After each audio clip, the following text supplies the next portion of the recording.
and sang some hymns. Resoundingly, we agreed, this week has been hard. Now, perhaps a few of you have found your stride this week and are feeling pretty good, and I really hope that's true for some of you.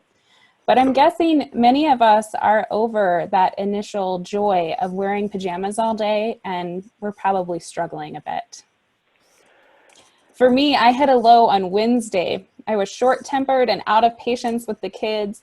Annabelle was not into napping. And feeling like I might snap at any moment, I ended up putting her in a stroller and left the boys and James at home and went for a walk. I needed silence. Now, I realize that for some of you, that's the opposite of what you need right now, but let me tell you, if you're home with kids right now, you might need some silence. I needed a good cry without someone interrupting me. I needed space to feel all the anxiety and the fear and anger and sadness and every other emotion and let it out. Annabelle finally fell asleep while I was walking, only to be woken up as someone stopped to chat with me while they were driving down the road. Someone who was probably having their own struggles with loneliness and disconnection, who didn't realize that by stopping me, she was waking up a baby. Someone who just wanted to talk. Thankfully, by that point in the walk, I was feeling better. And as that person drove away, I just had to laugh at the miserableness of the day and how I couldn't catch a break in taking care of the kids, and nothing seemed to be working out. A wise article circulating the internet this week named these feelings we are feeling as grief. When I read that, I heaved a sigh of relief at being seen, at the validation of the enormity of our emotional burden right now. Naming it grief helped me make sense of something else that I have been feeling, which is that the grief over my brother's death has been amped up lately. April will mark 2 years since his death. And his birthday is also in April, so initially I thought that was just it, that this was just me. But in the naming of this time as communal grief, I remembered what Sherman Alexie wrote in his novel, The Absolutely True Diary of a Part-Time Indian. He writes, "I know that death is never added to death. It multiplies. Whatever other grief we have is not separate from this grief. And if it's feeling exponentially heavier right now, it's because it is." It may have been most fitting in our scripture reading today to simply end at verse 35. Jesus wept. For this is where we are right now, in the grief. This story reminds me just how strange our God is. I mean, if we humans were to create God, this is not how we would do it. Jesus learns that Lazarus is ill. Jesus had a particularly close relationship to Lazarus. He loves him. He also loves Mary and Martha, Lazarus's sisters. He seems to know what is going to happen, yet he does not rush to Lazarus. He stays for 2 days where he is before even starting the journey to Lazarus. Jesus allows death and pain and grief to happen. This God of ours is quite strange, you see, because we would prefer to sidestep these painful things, avoid them, prevent them, but God doesn't work that way. Nor does God rush to healing, even though it seems to be the plan all along that God would be glorified through the death and resuscitation of Lazarus, that their faith would be solidified by Jesus' power over even death. Jesus meets and talks with Martha and then with Mary. He listens to them. He even accepts that he has let them down. that he is in part the source of their pain because he did not prevent the pain. But Jesus does not rush to fix it, to make it all better. Instead, Jesus joins them in their grief.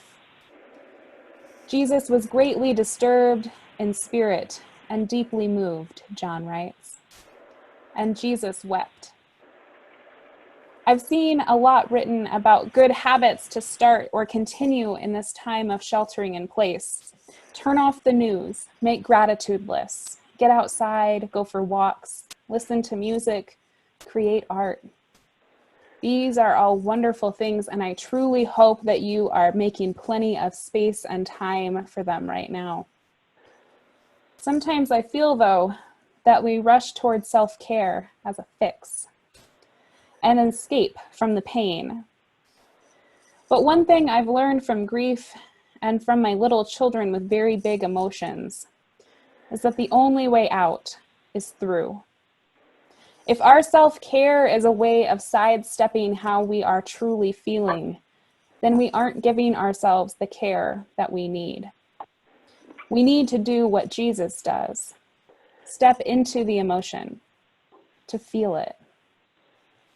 This is not easy for us to do because our feelings right now can be quite painful. Grief is quite painful. It's not easy for us to hold space for others to do this either. Most of us are more comfortable seeking to fix others' pain than to be with them in it. And sometimes what we call self-care is our attempt to fix our own pain rather than feel it. There are feelings you can't self-care your way out of. I feel like I like to think of our feelings as water in a bucket. Now, self-care might make our buckets bigger. We can hold more.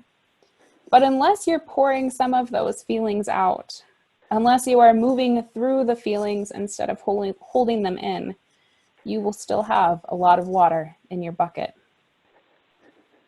When one of my kids is having a complete meltdown, I try really hard to remind myself of this, that they are clearing all of these emotions and that they are so much healthier at this than I am. They just let it out.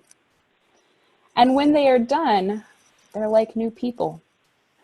It's ugly and painful, but even God is not above this. Jesus wept. Before Jesus healed Lazarus, he joined Mary and Martha in their grief. This is one of the most miraculous qualities of God, that our God is not a God of simple fixes, but that God chooses to join us in our pain. God is sheltering in place with us, feeling all the isolation that we feel, all the loneliness, the sadness, the fear, the anger. God is not separate from our pain, which is perhaps even more powerful than God fixing our pain. At this point in the Gospel of John, Jesus has been trying to explain to his disciples what is about to happen. He is going to die. He teaches them that the Good Shepherd lays down his life for the sheep. Jesus has this same anticipatory grief that we all are feeling right now. We are worried for those we love who might become incredibly sick, who might die because of this pandemic. Jesus knows he is going to die. By going to Lazarus in Judea, he is headed straight toward the people who are plotting to kill him. Knowing that death is near causes grief. The death of Lazarus multiplies the grief that Jesus is already feeling, and Jesus weeps. He pauses and feels pain as we feel pain. He is right there with us in all the hurt. Lent is a time to make space to reflect on sin and evil, on death and pain, before jumping to the solution to the pain. Easter lies at the end of this. Hope and resurrection lie at the end of this. We will worship together again in person and hold hands and hug and sing together and share bread and cup together. There is hope. And as one of my pastor friends pointed out, no matter when that happens, we will have the most incredible Easter celebration our first Sunday back together as we are resurrected from isolation, even though it won't be on actual Easter Sunday. Jesus knew that he could and would revive Lazarus, and yet he still pauses in the grief. He still weeps for his pain, for his friend's pain, for the world's pain. I do hope that you are practicing some robust self-care right now, and that you are making space to grieve and making space for others around you to grieve as well. May Jesus join us in this holy grief and hold us through the pain. Amen.